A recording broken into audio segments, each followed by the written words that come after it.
TV आपके साथ मैं हूं प्राची पाराशर। वक्त है मुकाबला का। सवाल ये कि क्या देश एक बड़े संकट की ओर जा रहा है? क्या घर के चूल्हे बुझने की कगार पर पहुंच गए हैं? और क्या विपक्ष ने इस आपदा में अवसर तलाशना शुरू कर दिया है? सवाल गंभीर हैं क्योंकि हालात भी नाजुक मोड़ पर हैं। गैस की किल्लत है, देश भर में पैनिक सिचुएशन है। गैस एजेंसियों के सामने सिलेंडर लिए लोगों की उतनी ही लंबी लाइन लगी है जो नोटबंदी के समय नोट बदलवाने के लिए लगी थी। कई जगहों पर तो मारपीट और झड़प की भी खबरें सामने आ रही हैं। सबसे बुरा हाल कमर्शियल सिलेंडर इस्तेमाल करने वालों का है। हालांकि सरकार ने कमर्शियल सिलेंडर की सप्लाई भी शुरू कर दी है, लेकिन ये अभी बहुत लिमिटेड है। विपक्ष इन्हीं हालातों को लेकर हमलावर है। राहुल गांधी कह रहे हैं कि सरकार की तैयारी अधूरी है। अखिलेश कह रहे हैं मिट्टी के चूल्हे का दिन लौट आया। केजरीवाल कह रहे हैं प्रधानमंत्री कमजोर होता है तो यही होता है। तो सवाल है कि जनता करे तो क्या करे, सुने किसकी? सरकार कह रही है कि सब कुछ चंगा है, लेकिन मिडिल ईस्ट में बरस रहे बम, हमारे स्टॉक लिमिटेड हैं, लड़ाई खत्म होती नहीं दिख रही। तो क्या आने वाले कुछ दिन और भी क्रूशियल होंगे? सवाल ये कि ये संकट सियासी है या सच छिपाया जा रहा है? आज इसी पर करेंगे मुकाबला। बेहद खास मेहमान इस वक्त हमारे साथ स्टूडियो में है। बीजेपी के राज्यसभा सांसद और प्रवक्ता सुधांशु त्रिवेदी जी हमारे साथ स्टूडियो में। तालियों के साथ एक बार सबका स्वागत कीजिए। सुधांशु जी, उसी सवाल से शुरुआत करूंगी जो इस वक्त पूरे देश का सवाल है। अगर गैस है तो फिर लाइनें क्यों हैं, किल्लत क्यों है? देखिए, पहली बात तो मैं कहना चाहूंगा कि अगर यह कहा गया है कि देश के सामने संकट है, मैं कहूंगा नहीं साहब, गौर से देखिए, दुनिया के सामने संकट है। इस समय दुनिया का ऐसा कौन सा क्षेत्र है जहां युद्ध नहीं हो रहा है? खाड़ी में युद्ध आपको दिख रहा है, पाकिस्तान अफगानिस्तान बॉर्डर पर युद्ध हो रहा है, चाइना ताइवान के बीच में कॉन्फ्लिक्ट हो रहा है, कंबोडिया और थाईलैंड जैसे पीसफुल देश भी आपस में युद्ध कर रहे हैं। इजराइल हमास का युद्ध काफी पहले से चल रहा है, रशिया यूक्रेन का युद्ध पिछले 3-4 वर्षों से चल रहा है। यहां पर महत्वपूर्ण बात यह है कि खाड़ी युद्ध के कारण जो हमारा स्टेट ऑफ हॉर्मुज है, यानी जहां से हमारा सर्वाधिक क्रूड ऑयल आता है, उसके पूर्व दिशा में जितने देश पड़ते हैं जो उस सप्लाई पर पूर्णतः निर्भर हैं, उन देशों की स्थिति देखिए। पाकिस्तान में क्या हो गया? 4 day week, all school colleges बंद, 50% कर्मचारी घर से काम करेंगे। Same thing Bangladesh, same thing Sri Lanka, same वही चीज फिलीपींस और वही चीज इंडोनेशिया। भाई साहब देखिए तो कि समुद्र में सुनामी आई हुई है और आप कह रहे हैं कि साहब जहाज में जो झटके लग रहे हैं उसके लिए कैप्टन दोषी है, उसके लिए सुनामी दोषी नहीं है।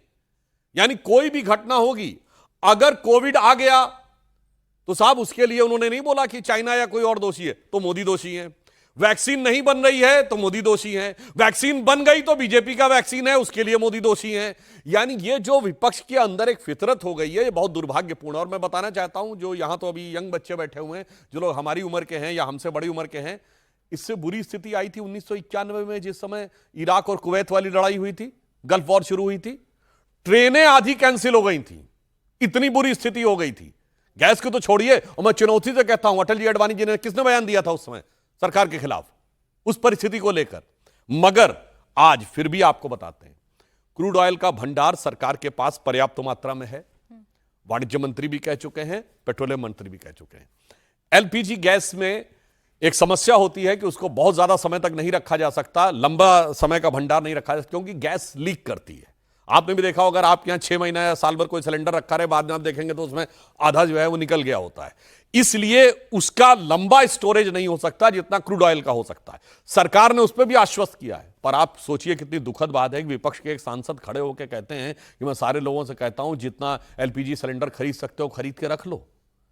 इसका मतलब अगर आप गौर से देखें, याद करिए ऐसी स्थिति आई थी जब ऑक्सीजन सप्लाई की कमी आई थी कोविड के समय।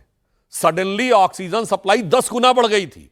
1 हफ्ता लगा था सिर्फ सरकार को उसको कोप अप करने में, और बड़ी बड़ी कंपनियों ने अपनी कमर्शियल ऑक्सीजन रोक के और मेडिकल ऑक्सीजन की सप्लाई शुरू की थी। मगर उस बीच में ही हाहाकार मचाना, मुझे लगता है विपक्ष को इस फितरत से बाज आना चाहिए। और जनता भी इस बात को भली भांति समझ चुकी है। आज की परिस्थिति में भी विपक्ष को ऐसा कोई वातावरण बनाने से बाज आना चाहिए कि जिनको जरूरत है वो भी खरीदें, जिनको लग रहा है फ्यूचर में होगा तो वो भी बुकिंग करने के लिए चले जाएं। अभी आपने देखा होगा डिप्लोमेटिक लेवल पे अब इन्होंने क्यों फोकस शिफ्ट किया क्योंकि भारत के विदेश मंत्री और ईरान के विदेश मंत्री की बात हुई, कल प्रधानमंत्री जी की भी वहां के राष्ट्रपति से बातचीत हुई, और अब यह खबर आई है कि ईरान ने यह कहा है कि वो स्ट्रेट ऑफ हॉर्मुज से भारत के झंडे लगे जहाजों को जाने में किसी प्रकार का अटैक नहीं करेगा। अब अचानक उनको नजर आया कि साहब यहां पर तो अब सफलता मिलती दिखाई पड़ रही है, तो दूसरी जगहों पे आए। और लास्ट में मैं एक और बात कहना चाहता हूं, एलपीजी की दामों पर किसी भी प्रकार का नियंत्रण अब सरकार का नहीं है 2014 के बाद से।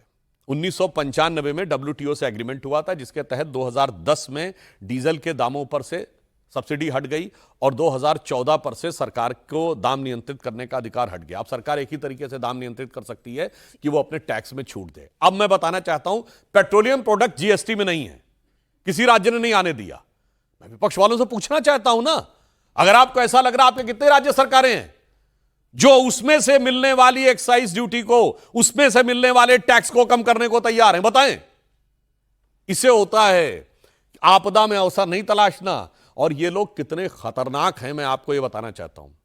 आज कह रहे हैं पेट्रोलियम की स्थिति, याद करिए रशिया यूक्रेन की लड़ाई के समय हमारा रशिया से सबसे ज्यादा पेट्रोल आता था, मतलब क्रूड ऑयल।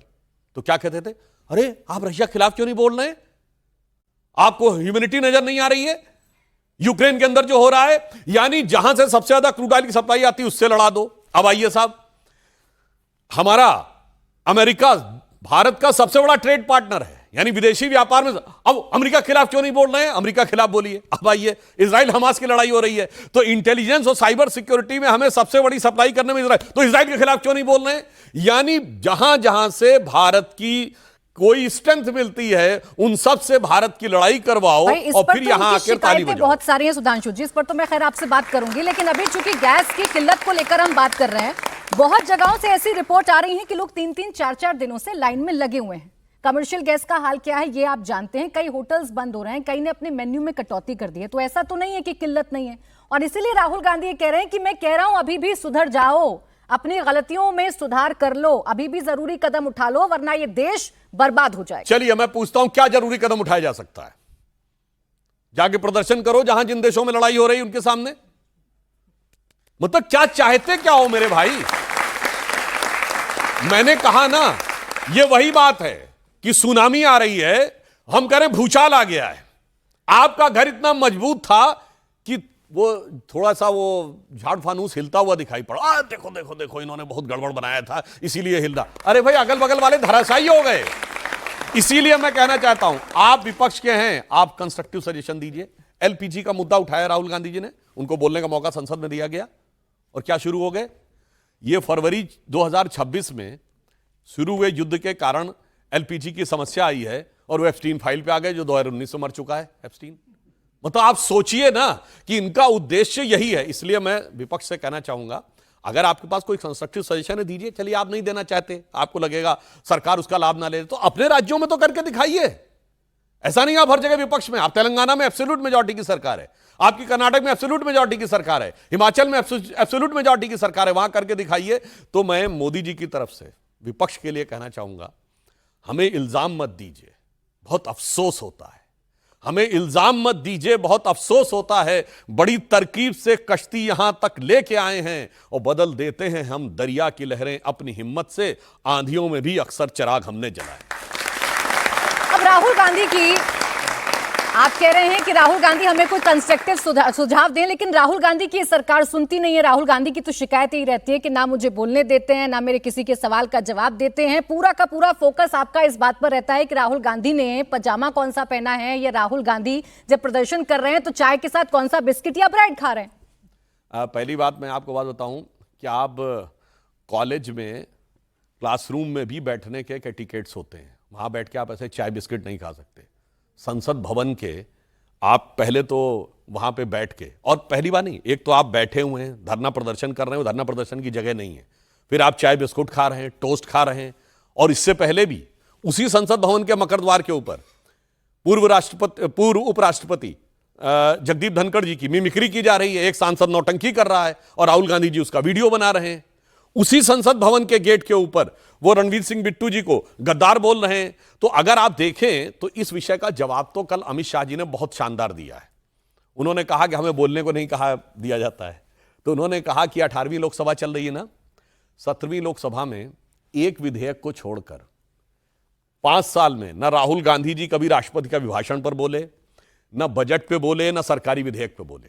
16वीं लोकसभा में बिल्कुल नहीं बोले, न किसी विधेयक पे, न राष्ट्रपति के अभिभाषण पे, न बजट पे, यानी 14 से 19, 1916। और जब वो पहली बार सांसद बन के आए 2004 से 9 के बीच में, तो जानते हुए एक ही बार बोले। वो क्या बोले? मैं विधि द्वारा स्थापित भारत के संविधान की शपथ लेता हूं सदस्य बनने के बाद। इसके अलावा 5 साल कुछ नहीं बोले। तो बहुत अच्छी तरीके से गृह मंत्री अमित शाह जी ने बताया कि भाई अगर आपकी पार्टी आपको बोलने का मौका नहीं देती, आप बताइए, यही जो अभी आया लोकसभा अध्यक्ष के खिलाफ अविश्वास प्रस्ताव आया, राहुल गांधी जी बोले क्या? नहीं बोले। तो आप खुद नेता प्रतिपक्ष हैं, आप ही तय कर रहे हैं कि मैं नहीं बोलूंगा। हां, बोलना है तो अनाप शनाप बोलना है, यानी सवाल नहीं बवाल करना है।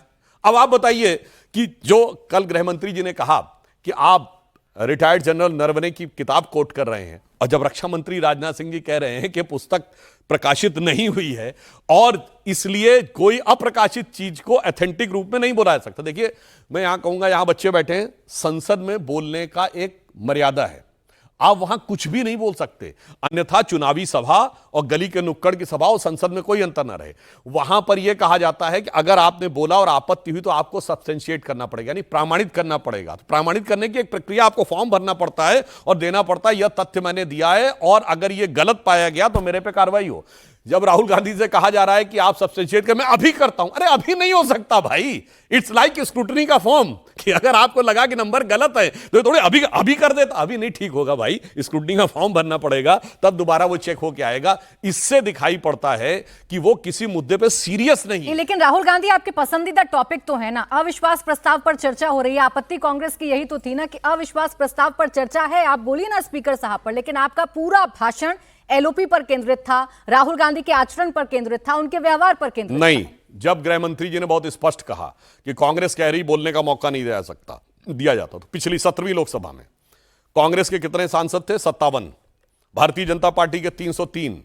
भारतीय जनता पार्टी ने पूरे उस कार्यकाल में भाजपा को 349 घंटे 8 मिनट बोलने का मौका मिला और कांग्रेस को 157 घंटे बोलने का मौका मिला, यानी हमारे सदस्य 5 गुना ज्यादा, और इसके बावजूद हम सिर्फ 2 गुना ज्यादा समय पाए। जबकि आप लोगों को शायद पता होना चाहिए कि संसद में जो समय का आवंटन होता है वो पार्टियों की स्ट्रेंथ के आधार के ऊपर होता है।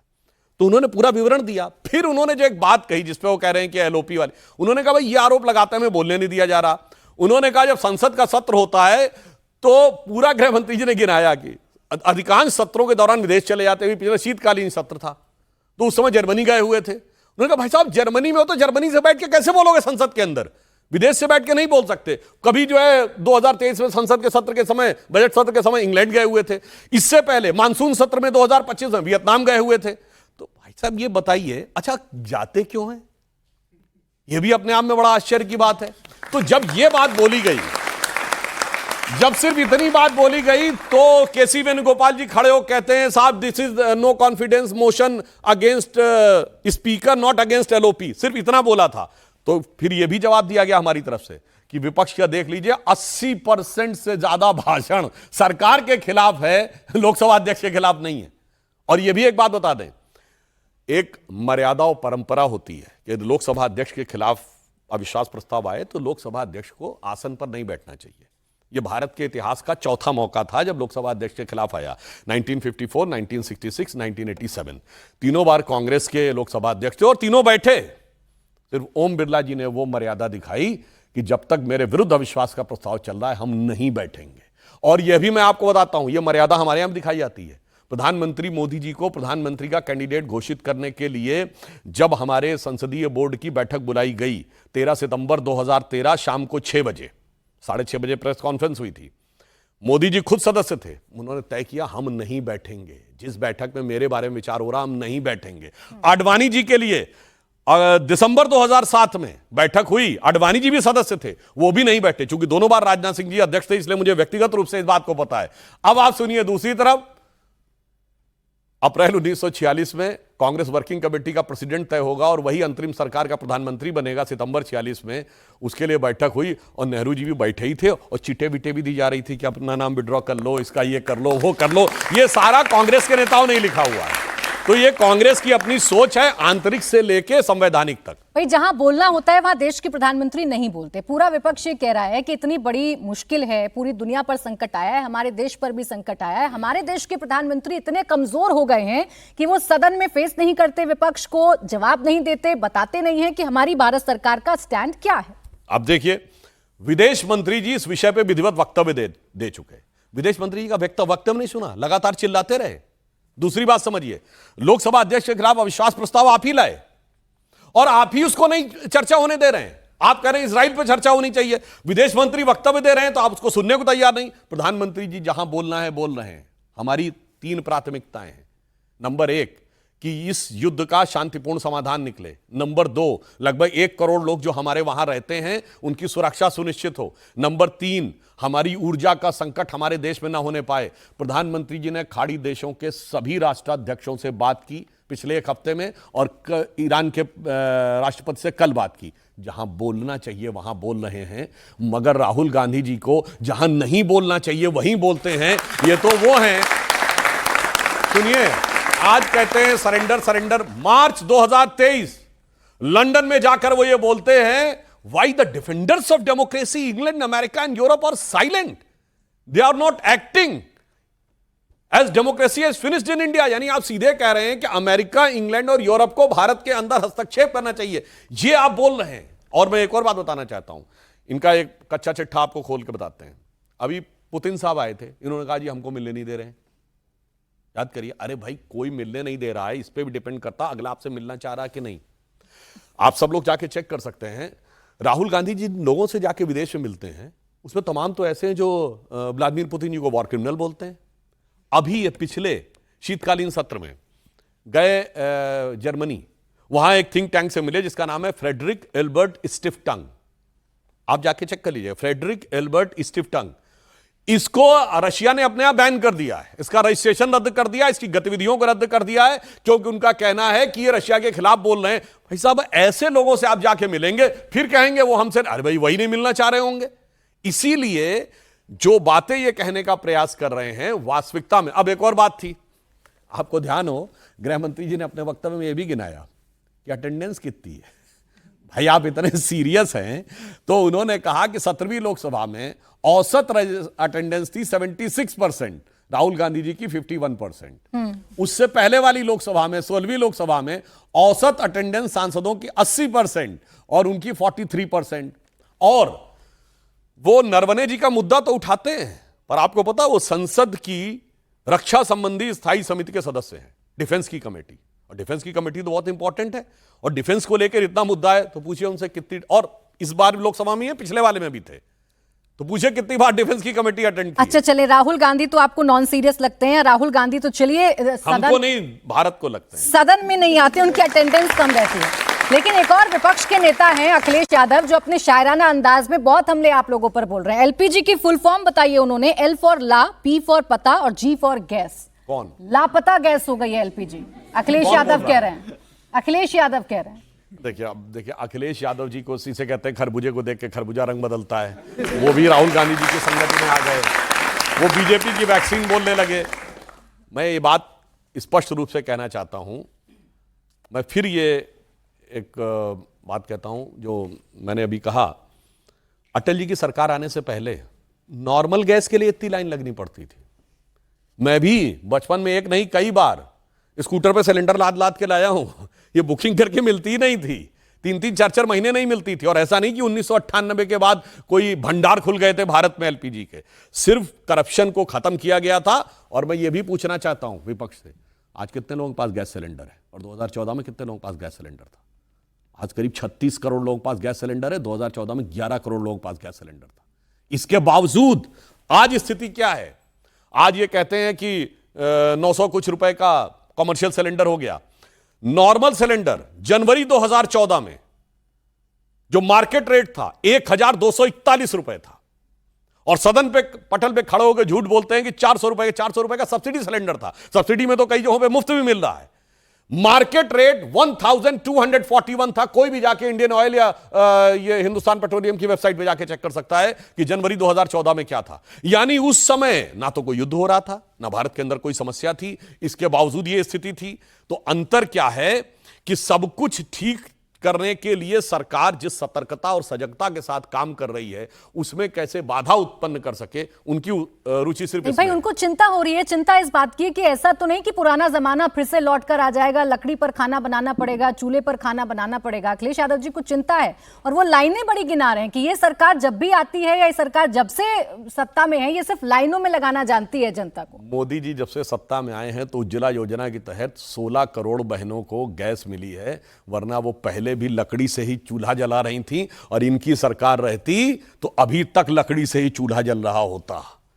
इस बात को समझने की जरूरत है। इसलिए उन्हें अपना जमाना याद आता है। तो मैं उनसे कहना चाहूंगा, देखिए प्रॉब्लम क्या है राजी जी, वो अपने जमाने की याद और खुमारी में इस कदर खोए हुए हैं कि उन्हें लगता है कि बस काश मेरा जमाना दोबारा लौट के आ जाए। पर जो जो चीजें आगे बढ़ रही हैं, 2014 में पहली बार सरकार आई तो आपने देखा होगा हड़बड़ाहट उतनी नहीं थी, क्योंकि लगता था 2014 में तुक्का लग गया, अगली बार तो हम ही आ जाएंगे। 19 में सरकार आई तो उसके बाद देखिए छटपटाहट ज्यादा शुरू हुई। कहीं सीएनआरसी को लेकर आंदोलन, कहीं चीज को लेकर आंदोलन।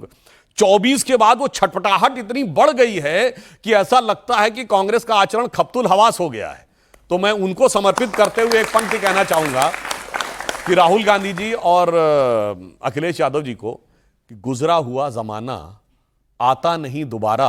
आपने गाना सुना होगा ना, हाफिज खुदा तुम्हारा, मगर मैं उनके लिए परिवर्तित करके कहना चाहूंगा, गुजरा हुआ जमाना आता नहीं दोबारा, हाफिज सईद तुम्हारा। देखिए शिकायत तो ये भी है कि दुनिया भर में जिस तरीके के हालात चल रहे हैं, भारत विश्व गुरु बनने की बात करता है सुधांशु जी, लेकिन एक क्लियर स्टैंड भारत का नजर नहीं आता। अब ईरान से बात की, ईरान के राष्ट्रपति से बात की है प्रधानमंत्री ने, तो पूरा विपक्ष ये कह रहा है बाप से कि बहुत देर कर दी हुजूर आते आते, युद्ध के 13वें दिन जाकर आपको ये समझ में आया, ये आपको याद आया कि हमें ईरान के राष्ट्रपति से बात करनी। देखिए कैसा विचित्र, और मैं खराब शब्दों का प्रयोग नहीं करना चाहूंगा, फर्स्ट डे ही खामनाई मार दिए गए थे, उनके बेटे को बनाया गया। आज तक उनके बेटे का, मुस्तफा खamenei का कोई ऑफिशियल बयान नहीं है, ना कोई वीडियो संदेश है, ना कोई उनका अपीयरेंस है। तो इस बात को लेकर भी शक है कि वो जीवित हैं या नहीं, या किस अवस्था में हैं, स्वस्थ हैं या स्वस्थ हैं, बात करने की स्थिति में। तो भाई जब बात की किससे जाती, ये भी आप बात समझिए। जहां तक भारत की बात है, हमारे विदेश सचिव विक्रम मिस्री जी ने जाकर ईरान के दूतावास में शोक प्रस्ताव पे हस्ताक्षर किए। ईरान के 3 शिप्स हमारे यहां थे, एक शिप गया और वो इंटरनेशनल वाटर्स में जाते ही मार दिया गया। दूसरे शिप ने भारत से रिक्वेस्ट की कि हमें आप अपने यहां रुकने के लिए शरण दे दीजिए। हमने कोची में उनको दिया और उनके जितने भी 200-250 लोग हैं उनको पूरी यहां तक हम पूरी उनका ध्यान रख रहे हैं। रही बात इसकी कि जो युद्ध है उसमें दूसरे देशों में, अब ये बताइए हमारे तो ज्यादातर लोग उन दूसरे देशों में, ये बहरीन, कतर, सऊदी अरब, अबू धाबी, जेद्दा, दुबई, इन सब जगहों के भी तो लोग, वहां भी तो अटैक हो रहा है। तो हमें दोनों तरफ संतुलन बना के रखना है। इसीलिए, और मैं एक और बात कहना चाहता हूं, इन लोगों के सामने बड़ी भारी समस्या क्या है, आपको शायद पता हो, पिछले महीने फिलिस्तीन की विदेश मंत्री भारत आई थी। आप में से शायद बहुतों ने ध्यान भी ना दिया हो। उनका नाम है आगा बकीन, डॉक्टर आगा बकीन शिरीन। और वो आने के बाद क्या इनके दिलों के ऊपर चाकू चला होगा। पहले तो या अल्लाह, क्या तौबा तौबा बगैर हिजाब के आ गई, क्योंकि इनको तो लगता है कि हर मुस्लिम महिला हिजाब में। फिलिस्तीन की महिला, बताओ, जय फिलिस्तीन कहने वाला जो कहता है कि हिजाब वाली महिला एक दिन हिंदुस्तान की प्रधानमंत्री बनेगी, उस फिलिस्तीन की विदेश मंत्री बगैर हिजाब के आ गई। और बगैर हिजाब के आके उन्होंने बोला क्या, उन्होंने कहा कि हम भारत के इजराइल के साथ संबंधों को समझते हैं और हम इस बात से, भारत से आशा रखते हैं कि एक ऐसा देश है जिसके दोनों से अच्छे संबंध हैं। साहब ये तो सिर्फ भिगोया हुआ जूता था। अगला जूता जो उन्होंने मुंह पे मारा वो ये मारा कि we considered the strategic compulsions of India with Israel and Arab world both, so we hope that India can play a crucial role in determination of a two-nation state. यानी उन्होंने कहा भारत के जो रणनीतिक संबंध और बाध्यता इजराइल के साथ हैं, अरब देशों के साथ हैं, हम इसको महत्व समझते हैं और इसलिए हमें लगता है कि भारत एक भूमिका निभा सकता है। दो राज्य क्या होता है ना, मतलब इजराइल फिलिस्तीन दोनों साथ साथ रहें, उसको समाधान निकालने में। अब बताइए साहब, ये फिलिस्तीन का बैग और जय फिलिस्तीन, उसके बाद भी वो लोग आके ये बोल के जा रहे हैं, मगर ये चीजें लोगों को नहीं बतानी है साहब। आप कहते हैं एक साइड लीजिए, वस्तुस्थिति यह है कि इनके जमाने में जो कहते थे गुट निरपेक्ष रहिए, नॉन अलाइन, वो हमसे कहते हैं साइड लीजिए, मगर हम उससे अलग, हम एक साइड नहीं लेते। इनका जमाना था नॉन अलाइन, हमारा जमाना है मोदी जी के नेतृत्व में ऑल अलाइन। हम सबको एक साथ लेके आने में सफल होते। भाई विपक्ष का सवाल यह है, कैसे मुश्किल वक्त में आपने ईरान के राष्ट्रपति से बात की, कम से कम ये तो बताइए ना देश को कि ईरान के राष्ट्रपति ने क्या आश्वासन दिया, स्ट्रेट ऑफ हॉर्मुज खुलेगा कि नहीं खुलेगा, ये बताया कि नहीं बताया, जो संकट है ऑयल का या गैस का वो खत्म होगा कि नहीं होगा, कम से कम ये तो बताए ना देश। पहली बात, दो राष्ट्राध्यक्षों के बीच की बातचीत, आजकल कुछ ऐसे राष्ट्राध्यक्ष हो गए अलग बात है, अन्यथा वो बहुत गोपनीय रहती है। हाँ, उसका परिणाम क्या होगा, तो कल स्टेटमेंट आया है कि ईरान ने इस बात पे कहा है कि भारत के झंडे लगे हुए जहाजों को वहां से स्ट्रेट ऑफ हॉर्मुज से जाने देगा। तो मानवीय बात है, आने वाले एक दो दिन में जो मूवमेंट शुरू होगा। और आपको एक और बात बता दें, यहां पे जहाजों के जाने से ही जहाज क्यों रुक गए हैं, सिर्फ युद्ध ही कारण नहीं है। जानते क्या होता है, जितने जहाज चलते हैं सबका इंश्योरेंस होता है, जहाज का भी और उसके अंदर के ऑयल का भी। इंश्योरेंस करने वाली कंपनियों ने साफ कह दिया है कि स्ट्रेट ऑफ हॉर्मुज से गुजरते समय हम कोई इंश्योरेंस नहीं देंगे। वो अपने हिसाब से देख रही हैं, अपना बचाओ। तो वो अब उनको यह लगता है कि अगर कोई नेचुरल प्रॉब्लम भी आ गई during the straight of Hormuz, जो पहले इंश्योरेंस में कवर्ड थी वो अब कवर्ड नहीं रहेगी, तो समस्या। और अब मैं एक और बात बताना चाहता हूं, देखिए जो यंग बच्चे यहां बैठे हैं और आपके लाखों दर्शक जो देख रहे हैं, उनको गंभीरता समझना चाहिए समस्या शुरू कैसे हुई है, इस समस्या की जेनेसिस समझिए। और फिर मैं पूछना चाहता हूं वो लोग क्या चाहते हैं, भारत का इसमें क्या रोल है। अक्टूबर 2023 में हमास के द्वारा इजराइल पे जो अटैक किया गया, वहां से इस पूरी प्रॉब्लम की शुरुआत हुई।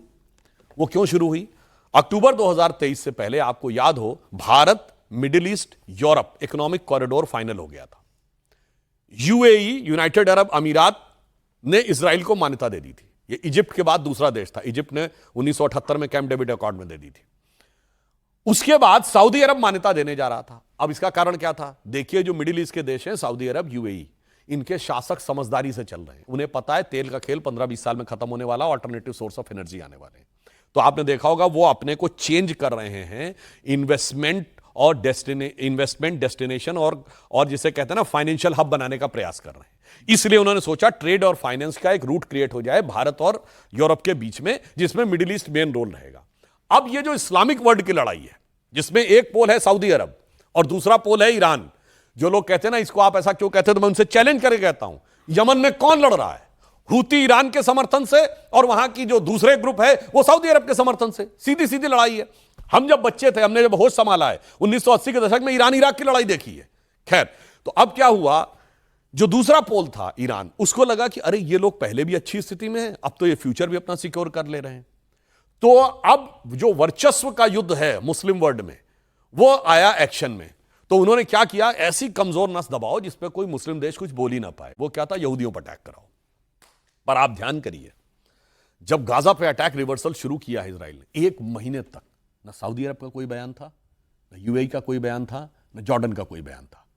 अब आप सोचिए कि ये हिजबुल्ला, हमास, हूती, ये सारे एक तरफ और ये सब जगह अटैक कर रहे हैं। आज भी क्या हो रहा है, टर्की पर भी अटैक हो रहा है, अजरबैजान पर अटैक हो रहा है, यूएई पर अटैक हो रहा है, सऊदी अरब में जो सबसे बड़ी ऑयल रिफाइनरी उस पर अटैक हो रहा है। उधर ईरान के विदेश मंत्री आके कह रहे हैं नहीं हम उन देशों से माफी मांगते हैं, अगले दिन फिर अटैक हो रहा है।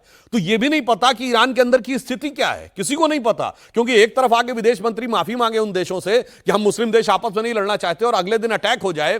तो यह मुस्लिम वर्ल्ड की आपसी लड़ाई में, एक कहावत होती है, बेगानी शादी में अब्दुल्ला दीवाना। यहां शादी वर्ड कहना उचित नहीं रहेगा, मैं कहना चाहूंगा बेगानी जंग में गैर मुल्ला दीवाना। भैया मुल्ला तो छोड़िए, जो गैर मुल्ला हैं, ये उस जंग में जरूरत से ज्यादा दीवाने हुए पड़े। ये कंफ्यूजन है, उस पर बस छोटा सा जवाब आपसे जानना चाह रही हूँ। विपक्ष भी ये सवाल पूछ रहा है, जनता भी ये सवाल पूछ रही है, क्या स्ट्रेट ऑफ हॉर्मुज खुल गया है? इसको लेकर अलग अलग बयान है। खबर आ रही है कि स्ट्रेट ऑफ हॉर्मुज खुल गया है, कुछ जहाज आ रहे हैं, 8 जहाजों की चर्चा भी है, कल एक जहाज आया भी था। लेकिन जब विदेश मंत्रालय से कल इस पर सवाल पूछा गया तो विदेश मंत्रालय ने सीधा जवाब नहीं दिया इस पर, जो कल पीसी हुई थी।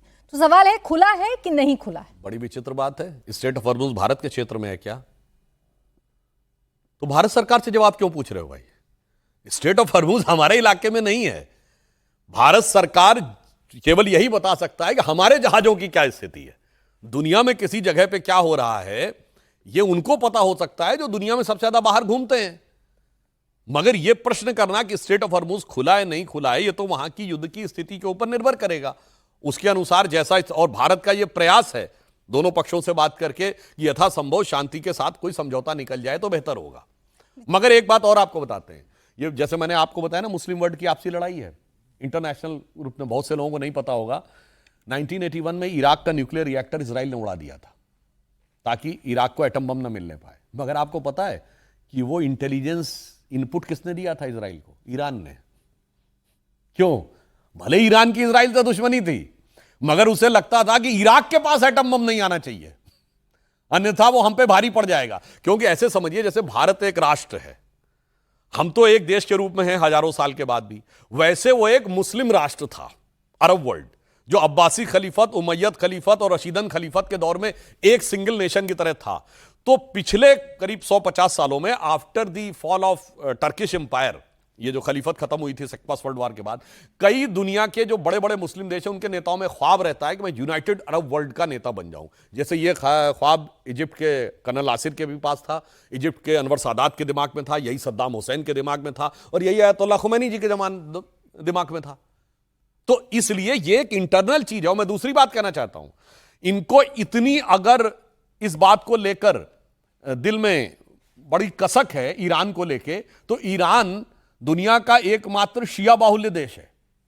और शायद आप में से बहुतों को ना पता हो, तेहरान के बाहर दुनिया में सबसे ज्यादा शिया मुसलमान किस शहर में है? लखनऊ। ईरान में तेहरान के बाद दुनिया में सबसे ज्यादा शिया अगर किसी एक शहर में है वो है लखनऊ। मगर ये बताइए, लखनऊ में शियाओं का मदे साबा का जुलूस कांग्रेस ने प्रतिबंधित कर रखा था। जब अटल जी प्रधानमंत्री बने तो लखनऊ में शांतिपूर्ण शियाओं के मदे साबा का जुलूस निकालने का अधिकार मिला। कारगिल में शियाओं को जुलूस निकालने की परमिशन नहीं थी। जब मोदी जी प्रधानमंत्री बने तब कारगिल में निकलने का परमिशन मिली। तो भाई साहब, मैं पूछना चाहता हूं, अगर आपको इतनी ही वहां दिल में दर्द था, तो जो लोग अयतुल्लाह खुमैनी को अपना वाकई लीडर मानते थे, उनके साथ आप अन्याय क्यों कर रहे थे? कुछ नहीं भाई, उनको दिक्कत है इजराइल के साथ संबंधों को लेकर। उनको दिक्कत है कि युद्ध से ठीक पहले प्रधानमंत्री इजराइल क्यों गए। सवाल जो विपक्ष के नेता पूछ रहे हैं, मैं एक एक करके देख रही थी, उनका सवाल सिर्फ इतना है कि इजराइल से तो गलबैया कर ली, ये तो आपने दिखा दिया, लेकिन इससे ईरान हमसे नाराज हो गया। इसी वजह से जो स्ट्रैटेजिक जीत हमारी हो सकती थी, या जितनी परेशानी तेल या गैस को लेकर हो रही थी अभी तक, वो शायद हमें ना होती। मतलब मुझे लगता है कोई यदि इस प्रकार का तर्क दे तो उसकी बुद्धि वैसी हो सकती है जिस शब्द के लिए अब प्रतिबंधित हो गया है नेता प्रतिपक्ष के बारे में बोलने के लिए। यह बताइए, इजराइल और अमेरिका ईरान से लड़ने के लिए तो पिछले साल मई से तैयार थे। उन्होंने 6 साइंटिस्टों का और 6 आर्मी चीफ्स को उसी जमाने में मारा था। अजरबैजान से आते हुए ईरान के राष्ट्रपति मारे गए थे कि नहीं? याद करिए, फरवरी 2025 में। तो और अगर उन्होंने पहले दिन प्रिसाइज अटैक में उनके मतलब खमनेई साहब को मार दिया, इसका मतलब कितनी तैयारी रही होगी। ये इनको लगता है कि अचानक जाके मार दिया। अरे साहब, उसकी तैयारी बरसों बरस से रही होगी। और हमने ऐसे मूर्खतापूर्ण वीडियो भी देखे हैं, मैं मूर्खतापूर्ण बता रहा हूं, सोशल मीडिया पे बच्चों को समझाया जा रहा, वो कह रहे अरे वो तो देखिए वहां पे मोदी गए, वो बता के चले आए कि खमनेई कहां बैठे हुए थे, इसलिए नेतन्याहू ने मार दिया। मुझे लगता है कि ऐसी बातों को समर्थन करने वाले लोग के बारे में देश को गंभीरता से सोचना चाहिए कि उनकी बुद्धि नहीं, उनकी नीयत कितनी भरोसे के लायक है देश के लिए। अच्छा, एक और बात है जो विपक्ष को चुभ रही है, वो है कि हम बांग्लादेश को मदद क्यों कर रहे हैं। बांग्लादेश को लेकर इतनी बातें सरकार ने कही, लेकिन हम 60 लाख लीटर तेल बांग्लादेश को क्यों दे रहे हैं? बड़ी मजेदार बात है साहब। जब कहें कि साहब बांग्लादेश के साथ, चूंकि वर्तमान में अभी अभी सरकार वहां बदली है, हमें देखना होगा कि ये बदली हुई सरकार क्या हमारे लिए कुछ अनुकूल होती। ठीक है, बयान दिया है जो तारिक रहमान ने, मगर उन्होंने दिया है कि किसी को सड़क पर प्रदर्शन करने की अनुमति नहीं होगी, माइनॉरिटी के साथ कुछ नहीं होगा। तो मानी हुई बात है, हमें एक मौका देके वेट एंड वॉच करना चाहिए कि क्या सरकार के एटीट्यूड में कोई परिवर्तन है। नहीं होगा तो फिर उसके अकॉर्डिंग होगा। वैसे एक और बात बता दूं आपको, आज वहां मुख्य विपक्षी दल कौन है? जमात। आज तारिक रहमान की बांग्लादेश नेशनलिस्ट पार्टी को किससे लड़ना है? जमात से, जमात इस्लामी से। यह विपक्षी दलों को बांग्लादेश से सीखना चाहिए। यह चिंगारी का खेल 2001 में इसी बीएनपी ने, बांग्लादेश नेशनलिस्ट पार्टी ने, जमात इस्लामी को मान्यता दी थी, अपनी सरकार में एक कैबिनेट मंत्री का पद दिया था। और आज जमात बढ़ता बढ़ता इतना बड़ा हो गया है कि आज मुख्य विपक्षी दल के रूप में आपके सामने खड़ा हुआ है और आपके लिए सबसे बड़ी चुनौती बन के खड़ा है। तो ये जिन प्रकार के कट्टरपंथी लोगों को आप देश भर में सोच रहे हैं वोट के थोक विक्रेता हैं, इनके थ्रू हम आएंगे, ये आपके लिए बहुत बड़ी चुनौती पैदा करने वाले हैं। जैसे मैं एक उदाहरण देना चाहता हूं, थोड़ा विषय से अलग होगा। मालेगांव में आपने देखा होगा ना कि वहां टीपू की फोटो लगा ली वहां की मेयर ने। आपको पता है कि मालेगांव में कौन पार्टी को सबसे ज्यादा सीटें मिली है? इस्लाम पार्टी, जो एमआईएम की भी बाप है। और ये मालेगांव क्या है? ये वो सीट है जहां के लिए 2024 के महाराष्ट्र विधानसभा चुनाव, ज्यादा पुरानी बात नहीं है, कांग्रेस और सपा लड़ रहे थे कि यह सीट हमको चाहिए, क्योंकि वहां 90% विशेष प्रकार का सेकुलर वोट है। मगर मैं ये पूछना चाहता हूं, टीपू की फोटो का तो समर्थन किया। नॉर्मली सरकारी ऑफिसर्स में महात्मा गांधी की फोटो लगी रहती है और इधर डॉक्टर अंबेडकर की भी फोटो लगी रहती है। किसी ने पूछा कि गांधी जी की फोटो कहां गई, डॉक्टर अंबेडकर की फोटो कहां गई? ना, किसी ने नहीं पूछा। अरे कहना तो यह चाहिए था कि उनकी फोटो हटा के टीपू की कैसे फोटो लगा दी, उल्टा टीपू की फोटो को डिफेंड करने लगे। आप सोचिए कि ये लोग किन शक्तियों के हाथ में खेल रहे हैं। ठीक है, सवाल अगर किसी के हैं तो पूछ सकते हैं। मेरा प्रश्न ये है कि जो हमारे देश के प्रधानमंत्री नरेंद्र मोदी जी हैं, वो अमेरिका के सामने कुछ बोलते क्यों नहीं है? क्योंकि अमेरिका तय करता है कि हमें क्या करना चाहिए, क्या नहीं करना चाहिए, हमें रूस से तेल खरीदना चाहिए या नहीं खरीदना चाहिए।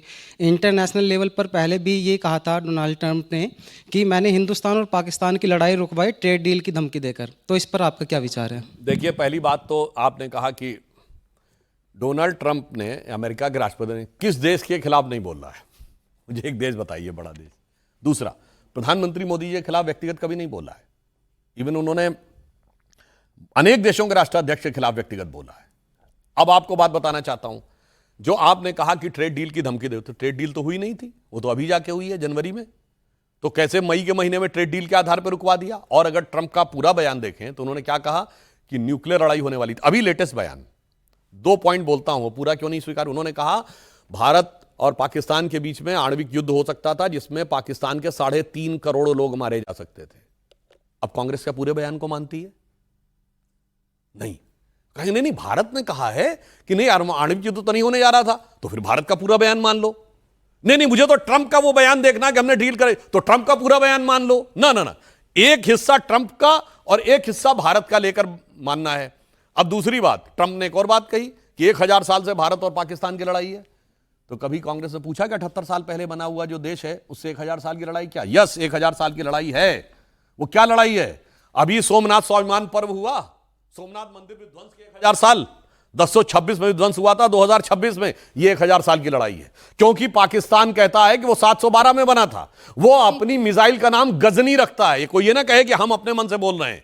गोरी रखता है, बाबर रखता है। यानी अगर ट्रंप की बात माननी है तो पूरी मानो, या अगर भारत की बात माननी है पूरी मानो। पहले वो तय कर लें तो हम जवाब देने को। लेकिन ट्रंप की दादागिरी का आंसर क्या है? विपक्ष ये भी पूछता है ना कि ट्रंप कौन होते हैं ये बताने वाले कि हमें रशिया से कब तेल खरीदना है और कब तेल नहीं। यहां भी जो आपने बात कही, देखिए, भारत अभी भी रशिया से तेल खरीद रहा है। पिछले महीने 1 मिलियन बैरल हम खरीद रहे हैं, अभी भी, पिछले महीने तक भी। हां, जहां तक ये बात है, अब आप एक बात समझिए, इसको तो उल्टा समझना चाहिए कि अमेरिका, यानी मान लीजिए एक व्यक्ति कह रहा भाई उससे खरीदोगे तो हम तुमको सामान नहीं बेचेंगे। हम कह रहे नहीं भैया, हम तो इससे खरीदेंगे। अच्छा ठीक है, फिर भी हम तुमको बेचेंगे। तो हमारी विक्ट्री हुई कि वो कह रहा है कि हम रशिया से ले रहे हैं। हम तो पहले भी ले रहे थे और आज भी ले रहे हैं। अब यहां पर मैं एक और बात बताना चाहता हूं कि अमेरिका ने ऐसा क्यों कहा। देखिए, ये लड़ाई इसलिए भी थी कि चाइना ने क्रिटिकल मिनरल के मामले पर अमेरिका की बाह मरोड़ी, तब अमेरिका को लगा कि हम चाइना की बाह कहां पे मरोड़ सकते हैं। चाइना की क्रूड ऑयल सप्लाई दो देशों से सर्वाधिक आती थी, वेनेजुला और ईरान। तो एक तरीके से अमेरिका ने वो दोनों पॉइंट चोक कर दिए। अब चीन के सामने विकल्प क्या है? दो ही स्रोत बचे। एक वो मिडिल ईस्ट के कंट्री जिसमें सऊदी अरब, यूएई और ये जेद्दा और कतर हैं, जो अमेरिकी प्रभाव के हैं, इनसे क्रूड ऑयल खरीदे या रूस से खरीदे। तो इसमें सबसे बेहतर स्थिति हो गई रूस की। अब ऐसा ना हो कि रूस का होल सोल बायर चाइना हो जाए। अगर इसे रोकना है अमेरिका को, तो उस जरूरी है कि भारत रूस से तेल खरीदे। तो यह अमेरिका के लिए आवश्यक था। हमारे सामने कई सारे ऑप्शन थे, मगर रूस पूरी तरीके से चीन के साथ ना चला जाए, इसलिए भी आवश्यकता थी। इसीलिए मैं कह रहा हूं कि विदेश नीति की बारीकियों को समझने के लिए, जो माननीय गृह मंत्री जी ने कहा, राहुल गांधी जी को अपने कुछ सीनियर भाई शशि थरूर जी हैं, विदेश मामलों के बड़े अच्छे जानकार हैं, उनसे समझिए, ना कि अंकल सैम से। अरे मनीष तिवारी बहुत अच्छे जानकार हैं, उनसे पूछ लीजिए। उन्होंने टीआर बालू जी का नाम लिया, डीएमके के हैं, उनसे पूछ लीजिए। थोड़ा सीनियर लोगों से पूछ लीजिए, खाली हमेशा इस रंग के बगावती तेवर में मत रहिए। सर मेरा सवाल ये है, जैसे यूएस ट्रंप जो हैं, मतलब अपना कोई भी बयान देते हैं तो सबसे पहले ट्वीट करके देते हैं, चाहे वो इंडिया और पाकिस्तान की वॉर रुकवाने की बात हो। अब जैसे भारत 30 दिन का ऑयल ले रहा है रशिया से, तो सबसे पहले ट्वीट प्रधानमंत्री मोदी जी का आएगा, और यहाँ पे यूएस की तरफ से जो ट्वीट आता है वो काफ़ी देर बाद आता है। तो मतलब यूएस ऐसा क्या दिखाना चाह रहा है, या भारत को दबाना चाह रहा है, अपने आप को ऊपर दिखाना चाह रहा है? सवाल उल्टा हो गया। वो कह रहे हैं पहले यूएस का ट्वीट क्यों आता है? मैं बता रहा हूं, उसको आप एक लाइन में समझिए, बाकी तो हर चीज में समझ। जब वर्तमान में अमेरिकी राष्ट्रपति डोनाल्ड ट्रंप आए तो उन्होंने क्या नारा दिया? मागा, MAGA, make America great again. तो मतलब उन्होंने एक्सेप्ट कर लिया ना कि अब अमेरिका ग्रेट नहीं है। अब तो स्पष्ट हो गया ना, ग्रेट नहीं है। तो वो इस समय अमेरिका के सामने जो चुनौतियां हैं उसके लिए यह विचार कर रहे हैं। और दूसरा मैं ये कहना चाहता हूं, कोई भारत थोड़ी, अच्छा ये बताइए, एक कॉन्फ्लिक्ट बताइए जिसमें उन्होंने ये दावा ना किया हो कि उन्होंने रुकवा दिया है। जितने कॉन्फ्लिक्ट हो रहे हैं, Cambodia Thailand, China Taiwan, Russia Ukraine, उन्होंने कहा था आने के साथ ही रुकवा देंगे। तो कोई बात नहीं, हर व्यक्ति की अपनी सोच है। और डोनाल्ड ट्रंप ट्वीट नहीं करते, वो ट्रूथ सोशल के ऊपर लिखते हैं। तो मुझे लगता है कि इस समय जो परिस्थितियां हैं, और यह भी सही बात है कि अमेरिका विश्व का सबसे शक्तिशाली देश है, और इस समय वहां का नेतृत्व एक अलग प्रकार की सोच के अनुसार चल रहा है। तो ऐसी स्थिति में आपको सतर्कता और सावधानी के साथ चलना चाहिए। और अगर आप देखें कि आज की परिस्थिति में भी जो लोग हमसे कहते हैं कि अमेरिका ने ट्वीट किया, मैं एक उदाहरण बताना चाहता हूं। हमारी यूएस से ट्रेड डील हुई, उससे पहले हमने ऑस्ट्रेलिया से FTA फाइनल किया, ऑस्ट्रेलिया और न्यूजीलैंड से। उसके बाद हमने ब्रिटेन से फाइनल किया, आप याद, यूएई से फाइनल किया, यूएई के बाद ब्रिटेन से। कीथ स्टमर, ब्रिटेन के प्राइम मिनिस्टर, जब मुंबई उतरे तो उन्होंने कहा यह किसी भी ब्रिटिश प्रधानमंत्री के द्वारा कभी भी इतिहास में ले जाया गया सबसे बड़ा बिजनेस डेलीगेशन है। अब आइए, उसके बाद हमने जो नॉर्दर्न यूरोपियन कंट्रीज हैं, यानी स्विट्जरलैंड और नॉर्वे, जिनको नॉर्डिक कंट्रीज कहते हैं, उनसे फाइनल किया। उसके बाद 26 जनवरी के जस्ट बाद उर्सुला वेंडरलेन, जो EU की, यूरोपियन यूनियन की अध्यक्ष थी, उन्होंने कहा this is mother of all the deals. अब बताइए, जब हमने लगभग पूरी दुनिया से फाइनल कर लिया, उसके 72 घंटे के अंदर अमेरिका से डील फाइनल हुई, तो क्या किसी को समझ में नहीं आता है कि किसको आवश्यकता महसूस हुई होगी अधिक? ऐसा नहीं है कि हमने जब पूरी दुनिया के साथ FTA साइन कर लिया तो अमेरिका को भी यह आभास लगा होगा कि अब FTA कर लेने में उनका भी और हमारा दोनों प्रकार का लाभ है। अन्यथा EU से डील होने के 72 घंटे के अंदर ही FTA क्यों साइन हुआ? वो तो कह रहे थे अगर ऐसा था तो होना चाहिए था सीज फायर के 72 घंटे के अंदर, और वो हुआ यूरोपियन यूनियन से FTA साइन करने के 72 घंटे के अंदर। मगर क्या बताएं, जिसकी नजरें ही ऐसी हों तो उसे कभी कितना भी अच्छा नजारा दिख ही नहीं सकता। इसीलिए मैं राहुल गांधी जी से कहना चाहूंगा कि आप अपनी नजर बदलिए। जो एक पुराना वाला शेर था ना कि नजरों ने सिखाई इन्हें शौकी भी अदा भी, और नजरों ने बनाया है इन्हें खुद भी खुदा भी। अपनी नजर में खुद खुदा बन के बैठे हुए हैं, इसलिए उन्हें हकीकत नजर नहीं आ रही है। नहीं, वो तो भारत को विश्व गुरु बनते हुए देखना चाहते हैं ना। उनको तो उम्मीद है कि भारत कुछ ऐसा करेगा कि मिडिल ईस्ट में जो युद्ध हो रहा है वो रुक जाए। क्या मोदी की इसमें भूमिका होगी, क्या प्रधानमंत्री की इसमें भूमिका होगी कि मिडिल ईस्ट की जो अशांति है वो खत्म हो जाए, युद्ध रुक जाए? मैंने अभी आपको फिलिस्तीन की विदेश मंत्री का बयान बताया। जिन्होंने साफ साफ ये कहा कि अरब वर्ल्ड और इजराइल दोनों के साथ भारत के स्ट्रेटजिक संबंध हैं और हम इसे ईमानदारी से स्वीकार करते हैं, परंतु इसी संबंध के आधार पर भारत एक ऐसा देश है जिसकी बात दोनों लोग सुनते हैं, तो हम आशा करते हैं कि वो इसमें समाधान निकाल सकता है। मुझे लगता है फिलिस्तीन की विदेश मंत्री का यह बयान इस बात का प्रमाण है। और फिर मैं एक और बात कहना चाहता हूं, मिडिल ईस्ट के ही कम से कम 5-6 देशों ने प्रधानमंत्री मोदी जी को सर्वोच्च नागरिक सम्मान दिया है और वो इकलौते व्यक्ति हैं। इससे पहले लोग इजराइल जाने में डरते थे, जिनको अभी इजरायली नेसेट का भी सर्वोच्च सम्मान मिला है और फिलिस्तीन का भी सबसे बड़ा सिविलियन अवार्ड मिला हुआ है 2016 या 17 में। यह दर्शाता है कि मोदी जी के नेतृत्व में दुनिया का विश्वास भारत के साथ है और अधिकतम प्रयास के द्वारा जो सकारात्मक भूमिका संभव होगी वो संभव मोदी जी के नेतृत्व में होगी। इसीलिए मैंने बताया था India middle east Europe corridor भी हमारे ही जमाने में बना है, इजराइल के साथ भी स्ट्रेटजिक रिलेशनशिप हमारे ज़माने में हुई है और फिलिस्तीन से भी हमारी नज़दीकी उसी ज़माने में हुई है। जहाँ तक भारत की विश्व में भूमिका का सवाल है, वर्तमान समय में विश्व में अनेक स्थानों पर युद्ध हो रहे हैं। इससे पूर्व भी इतिहास के हर कालखंड में जब जब दुनिया में एक चुनौतियाँ आई हैं तो संघर्ष में समाधान भारत की तरफ से ही निकला है। ईरान एक महान सभ्यता थी जहाँ हर घर में अग्नि की पूजा होती थी, वो आज जिस दुखद स्थिति में है वो निश्चित रूप से दुर्भाग्यपूर्ण है। तो भारत की क्या भूमिका होगी और क्या भूमिका रही है, इस पर मुझे अटल जी की कविता की पंक्ति याद आती है कि दुनिया का इतिहास पूछता, रोम कहाँ यूनान कहाँ है, घर घर में शुभ अग्नि जगाता वो उन्नत ईरान कहाँ है, दीप बुझे पश्चिमी जगत के, छाया जब बर्बर अंधियारा, तभी चीर कर तम की छाती चमका हिंदुस्तान हमारा। चलिए, बहुत बहुत शुक्रिया आपका सुधांशु जी हमारे साथ जुड़ने के लिए। तालियों के साथ एक बार सर का बहुत बहुत धन्यवाद। बहुत शुक्रिया आपका हमारे साथ जुड़ने के लिए। मुकाबला में आज के लिए बस इतना ही। आप देखते रहिए।